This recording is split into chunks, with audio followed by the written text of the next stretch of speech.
Shalom, selamat pagi jemaat terkasih dalam nama Tuhan Yesus Kristus. Firman Tuhan yang akan kita renungkan pada hari ini, mari kita persiapkan, yaitu dari Yesaya pasal 40 ayat 3. Tapi terlebih dahulu kita berdoa. Kami sungguh bersyukur kepadamu Tuhan, atas kebaikan-Mu yang tetap kami rasakan dengan sampai saat ini. Terima kasih Tuhan, Engkau tetap melindungi kami, tetap memberikan kami kesehatan, Engkau tetap memberikan kami sukacita. Terlebih Engkau masih tetap mempercayakan kami akan tugas dan tanggung jawab untuk kami lakukan di sepanjang hari ini. Sebelum kami melangkah Tuhan, kami mau kiranya Tuhan menuntun kami dengan firman-Mu, supaya kami tidak salah dalam melangkah. Biarlah Roh Kudus menerangi akan hati dan pikiran kami, supaya kami dapat mengerti dan menerima firman-Mu dengan baik, terlebih melakukannya. Dalam nama Yesus kami bersyukur dan memohon kepadamu. Amin. Jemaat terkasih dalam nama Tuhan Yesus Kristus, firman Tuhan yang akan kita renungkan pada hari ini, yaitu hari Senin tanggal 29 November tahun 2021. Terambil dari Yesaya pasal 40 ayat 3, demikian bunyinya. Ada suara yang berseru-seru, persiapkanlah di padang gurun jalan untuk Tuhan. Luruskanlah di padang belantara jalan raya bagi Allah kita. Demikian firman Tuhan.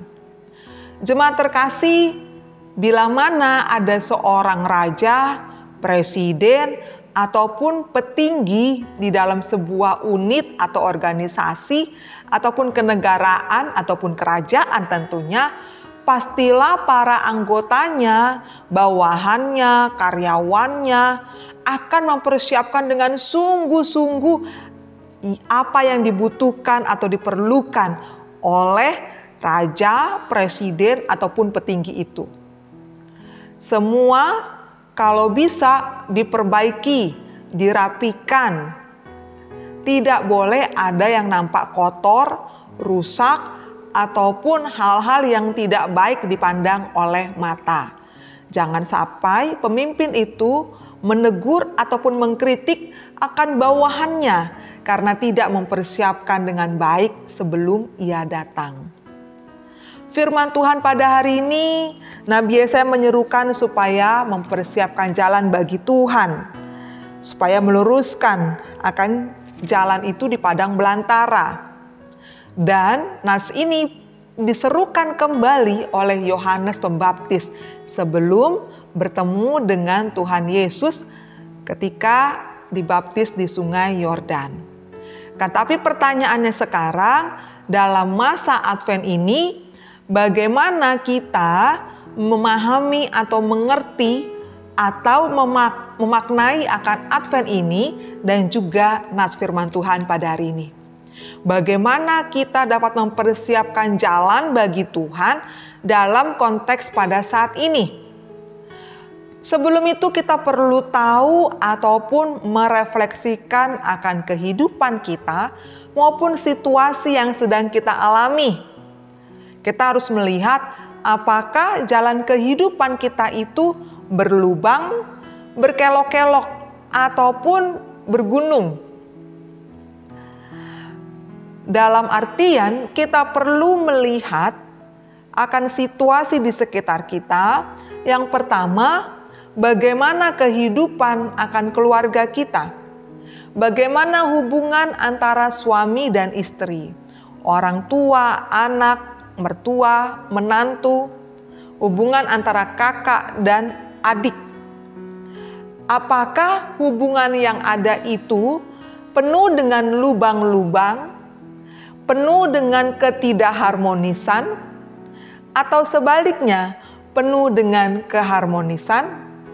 Bila yang ada penuh dengan lubang-lubang, maka perlu jalan itu atau hubungan itu diperbaiki supaya tidak berlubang, supaya tidak ada yang jatuh sehingga terluka. Karena itu, persiapkan jalan bagi Tuhan berarti kita perlu turut serta dalam perbaikan ataupun perubahan dari ketidakharmonisan menjadi harmonis. Entah itu rasa untuk mengasihi, mengalah, bersabar, ataupun tegar dan kuat ketika ada perkataan maupun sikap baik dari suami istri kita, dari orang tua atau menantu, dari mertua ataupun anak, kakak ataupun adik terhadap kita.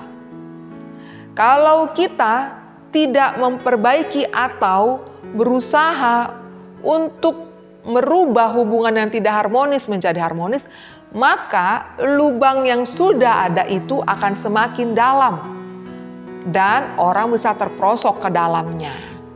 Dan banyak luka-luka yang akan dirasakan. Lalu bagaimana dengan sikap hidup kita? Apakah sikap hidup kita mementingkan diri sendiri ataupun egois? Tidak peduli dengan sesama dan sebagainya. Lalu bagaimana kita mempersiapkan jalan dengan cara melihat atau merefleksikan diri kita untuk kita mau terbuka kepada sesama, untuk kita mau peduli memberikan perhatian, karena tidak ada seorang pun yang tidak ingin diperhatikan ataupun tidak diperdulikan. Tidak ada seorang pun yang tidak ingin dikasihi ataupun dihargai dan dihormati. Karena Tuhan Yesus pernah berkata bahwa apa yang kau inginkan untuk orang lain perbuat bagimu, maka perbuatlah itu kepada orang lain. Setiap orang ingin dikasihi, setiap orang ingin diperhatikan, ingin dipedulikan, ingin dihormati dan dihargai. Karena itu sikap hidup kita sebagai seorang Kristen yang mempersiapkan jalan bagi Tuhan di masa Advent ini adalah terbuka, mengasihi, peduli terhadap orang lain, memperhatikan dan juga menghormati dan menghargai. Lalu bagaimana dengan pekerjaan kita? Adakah korupsi kita lakukan atau nepotisme yang kita lakukan? Maka bila ada, sudah sewajarnya kita untuk berpikir kembali. Bila mana itu terjadi atau dilakukan oleh orang lain, tentu kita akan merasa kesal atau marah. Karena di situ ada namanya ketidakadilan, penipuan, dan juga yang namanya kesombongan. Tentu kita tidak ingin itu terjadi dalam kehidupan kita. Karena itu kita perlu yang namanya hidup untuk jujur, adil, dan juga untuk membela akan orang lain. Lalu bagaimana dengan keagamaan kita? Apakah keagamaan kita hanya bersifat formalitas saja? Yang penting sudah melakukan kewajiban, beribadah, baca Alkitab, dan berdoa. Tapi jika demikian, maka apa bedanya kita dengan para ahli Taurat ataupun orang Farisi di zaman Tuhan Yesus? Mereka melakukan akan setiap peribadahan dan hukum Taurat, tapi hati mereka begitu hampa dan kosong. Karena itu, keagamaan itu tidak boleh hanya sekedar formalitas ataupun keagamaan biasa saja. Melainkan keagamaan itu perlu dimaknai dalam dirinya, dalam diri kita, sehingga ketika kita beribadah dalam gedung gereja kita, dalam rumah kita, maka kita juga perlu beribadah keluar kepada sesama kita. Dalam artian, apa yang kita terima, apa yang kita dengar firman Tuhan itu harus kita lakukan dalam kehidupan sehari-hari. Apa yang kita doakan, yang kita mohonkan kepada Tuhan harus kita nyatakan, harus kita yakini, harus kita benar-benar imankan dalam kehidupan kita sehari-hari. Tidak sekadar formalitas, tidak sekadar mendengar, ataupun tidak sekadar berucap dalam doa-doa kita. Dan bagaimana juga dengan pelayanan kita? Apakah kita memahami dengan betul bagaimana atau apa artinya menjadi seorang pelayan Tuhan? Entah itu pelayan Tuhan dalam gereja atau pekerja di gereja, ataupun pelayan Tuhan di dalam kehidupan pekerjaan maupun kehidupan bermasyarakat ataupun dalam keluarganya. Seorang pelayan Tuhan, siapapun itu, saudara ataupun saya, kita adalah hamba-hamba Tuhan. kita adalah anak-anak Tuhan, berarti merendahkan diri, merendahkan hati kita, dan menganggap orang lain itu penting daripada diri kita. Ketika kita menganggap diri kita lebih penting daripada orang lain, maka yang timbul adalah arogansi ataupun kesombongan. Dan kita akan mau untuk memerintah sesama kita dan menuntut hak kita lebih dahulu tanpa memikirkan apa yang menjadi kewajiban kita. Lalu bagaimana sikap kita terhadap sesama kita? Apakah kita selalu merasa curiga bahwa dia adalah orang yang tidak benar atau jahat? Atau kita merasa iri, cemburu, dengki? Osom, late, elat, tel. Terhadap orang-orang di sekitar kita. Mudah untuk mengatakan bahwa kalau kau senang maka aku pun senang. Tapi banyak orang kalau kau senang aku tidak senang. Kalau aku senang belum tentu kau senang. Kalau aku membeli sesuatu maka dia pun akan lebih membeli sesuatu. Kalau aku senang kau akan sedih. Iri, dengki, cemburu, curiga itu selalu ada dalam diri manusia. Dan susah sekali untuk menerima keberhasilan, kebaikan, ataupun hal-hal yang baik yang ditunjukkan oleh sesama kepada kita. Kalau ada orang berbuat baik, mungkin kita akan berpikir, cari perhatian dia. Atau kalau ada orang yang ramah, kita akan berpikir, munafik. Kita langsung berkata demikian. Nah, ketika kita melakukan itu, ketika kita mengatakan itu pula, itu timbul dari hati kita. Berarti hati kita penuh dengan iri, dengki, ataupun cemburu, bahkan curiga terhadap orang lain. Karena itu jemaat terkasih dalam nama Tuhan Yesus Kristus dalam masa Advent ini, Tuhan menghendaki kita mempersiapkan jalan baginya. Jalan yang berlubang, yang berkelok, yang bergunung di padang belantara dan sebagainya itu perlu kita perbaiki dengan apa? Mengusahakan perubahan sikap hati, sikap hidup dalam segala bidang kehidupan kita. Ke arah yang lebih baik, lebih berkenan, dan lebih memuliakan Tuhan. Bukan ke arah yang lebih baik, lebih berkenan, tapi memuliakan diri kita sendiri. Tapi haruslah perubahan yang baik itu adalah ke arah yang lebih baik, lebih berkenan, dan memuliakan akan Tuhan. Salah satu caranya adalah dengan meminta pertolongan Tuhan untuk kita dapat memaknai masa Advent ini, bertobat, mengusahakan perubahan sikap hidup menjadi pribadi yang lebih baik lagi. Karena kita tidak mampu tanpa Tuhan menolong kita atau mengubahkan kita. Amin, mari kita berdoa. Kami sungguh bersyukur kepadamu Tuhan atas firman-Mu yang telah kami terima. Terima kasih ya Tuhan, Engkau mengajarkan kami untuk kami mempersiapkan jalan bagimu.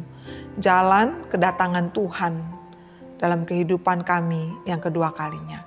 Terima kasih ya Tuhan, biarlah kami dapat mempersiapkannya dengan baik, dengan benar, dengan melihat kembali dalam diri kami, merenungkan akan sifat ataupun sikap hidup kami selama ini.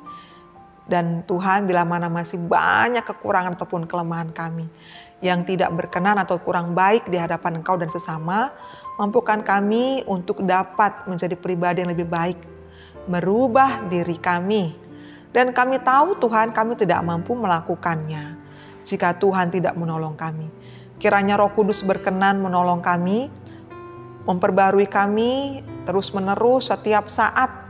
Mampukan kami bukan hanya untuk mendengar ataupun menerima firman-Mu, tapi juga melakukannya dalam kehidupan kami sehari-hari, sehingga kami, pribadi kami ini berkenan di hadapan-Mu dan memuliakan nama-Mu.